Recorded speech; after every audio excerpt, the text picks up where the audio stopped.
सुजीत। आज छोटा सा वीडियो और दमदार टॉपिक के साथ। टॉपिक है क्रोध, एंग्रीनेस।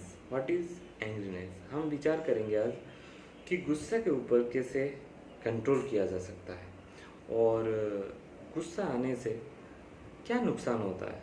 ये दो चीज़ के ऊपर हम आज विचार करेंगे।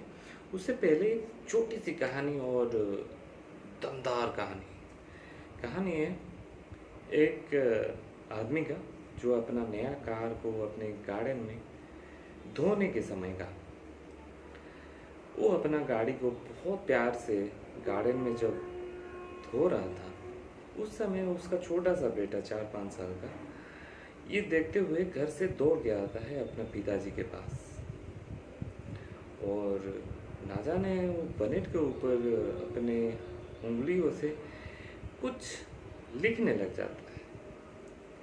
तब वो आदमी का अपने बेटे के ऊपर नज़र आता है कि वो कुछ स्क्रैच कर रहा है अपने नया गाड़ी के बनेट के ऊपर। नया गाड़ी है तो गुस्सा आता है और ये सोचते हुए दौड़ के चले जाते हैं कि बनेट के ऊपर अपना बेटा कुछ स्क्रैच कर रहा है। कुछ ना देखते हुए अपने बेटे को बहुत तेज़ थप्पड़ मार देते हैं और बेटा गिर जाता है नीचे। गिरने के बाद नीचे पड़े पत्थर पे अपने बेटा का सर लगने के बाद बहुत गहरी चोट आता है और खून से लथपथ बेटा नीचे पड़े रोए रहता है। तब पिताजी का गुस्सा थोड़ा थम जाता है और ये देखते हैं कि बेटा खून से लथपथ नीचे पड़ा रहता है। तब थोड़ा गुस्सा ठंडा होता है और बेटा को दौड़ते हुए लेके अस्पताल की ओर चल भागते हैं। अस्पताल में पहुंचने के बाद डॉक्टर 4-5 स्टीच करते हैं। स्टीच करने के बाद बेड के ऊपर सुला देते हैं। तब बेटे को देखते हुए पिता बहुत तेज रोने लग जाता है। तब बेटा उठ बैठता है और बोलता है कि पापा आप क्यों रो रहे हो? ये तो छोटा सा जख्म है, 3-4 दिन में ठीक हो जाएगा, रोने से क्या फायदा है?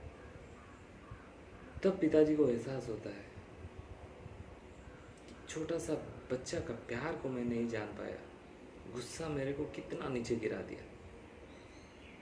तब अपना बेटा को गोद में लेते हुए घर में आते हैं।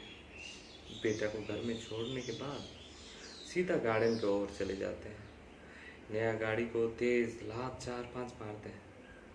फिर न जाने क्या दिमाग में आता है और बनेट के ऊपर चल देते हैं, ये देखने के लिए कि बेटा क्या कर रहा था। जब बनेट के पास पहुंचते हैं तो देखते हैं कि बनेट के ऊपर आई लव यू पापा लिखा हुआ है। जब ये देखते हैं तो थम सा जाता है और नीचे बैठे बहुत तेज चिल्लाते हुए रोने लग जाते हैं। मगर उस समय जो करना होता है वो कर चुके होते हैं। अपने ही बेटा के प्यार को पहचान नहीं पाए और खुद का बेटा को इतना तेज चोट पहुंचा दी है, सिर्फ यही गुस्से के वजह से। तो गुस्सा आपको क्या दिया? कुछ नहीं दिया। अपने प्यार को भी, अपना प्यारा सा बेटा को भी पहचान नहीं पाए उस गुस्से के समय में। तो ये जो गुस्सा होता है ये अपनों को ही दूर ले जाता है। अपने करीबों, मतलब करीब जो दोस्त होते हैं उनको भी दूर भगाता है। ये गुस्से के चलते हम सब कुछ से दूर हो जाते हैं। ये गुस्सा हमको कुछ नहीं देता है। आपको गुस्सा तभी आता है कोई चीज़ घटने के बाद। गुस्सा जब अतीत का कोई चीज़ को लेके मन में आता है तो वो गुस्सा वैल्यूलेस है। वो गुस्सा करने का कोई फ़ायदा ही नहीं है। गुस्सा करने से ना वो चीज़ ठीक हो सकता है, ना वो चीज़ को ठीक किया जा सकता है। जब ये हम जानते हैं फिर भी हमारे मन में माया गुस्सा को प्रकट करता है और गुस्सा हमको क्या देता है? हमारा प्रेम ही हमसे छीन लेता है, हमारा संपर्क ही हमसे छीन लेता है। गुस्सा से हमको शत्रु ही प्राप्त होते हैं और कुछ नहीं होता है। ये हम जानते हुए भी गुस्सा को हम काबू कर नहीं पाते, और ये चंद लम्हों की गुस्सा हमको बर्बाद की ओर ले चलता है। गुस्सा को हम कंट्रोल कर सकते हैं, काबू कर सकते हैं, जानने के बाद भी न जाने गुस्सा हमारे दिल में आ ही जाता है। हम गुस्सा को कंट्रोल करने के लिए चाहे तो कर सकते हैं, ये कोई बड़ा बात नहीं है।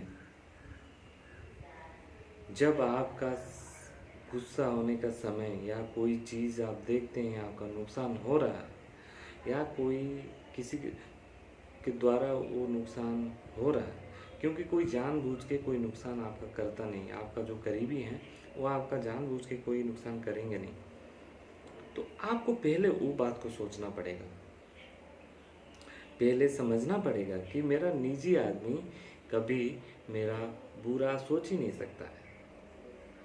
तो वहीं पे आपको समझना पड़ेगा, और उस जगह से जब गुस्सा आ रहा होता है तब उस जगह से आपको भागना चाहिए, भाग जाना चाहिए, शांत रहना चाहिए, खुद को कंट्रोल करना चाहिए।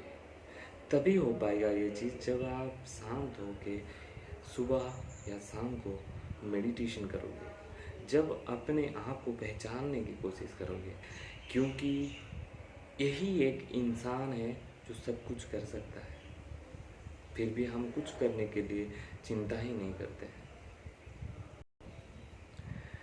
चलो छोड़ो, मेरा मेन टॉपिक है कि गुस्सा को काबू कैसे किया जाए।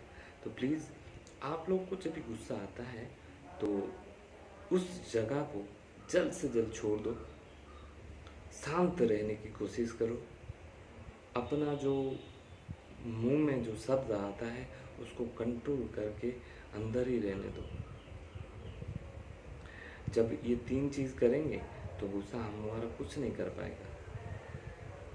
हम सब कुछ जानते हैं, और आप विचार भी कीजिए, जब विचार करेंगे तब आपको समझ आएगा। चलो छोड़ो, आज का टॉपिक यहीं पे रखते हैं। जय हिंद, नमस्कार, गुड बाय।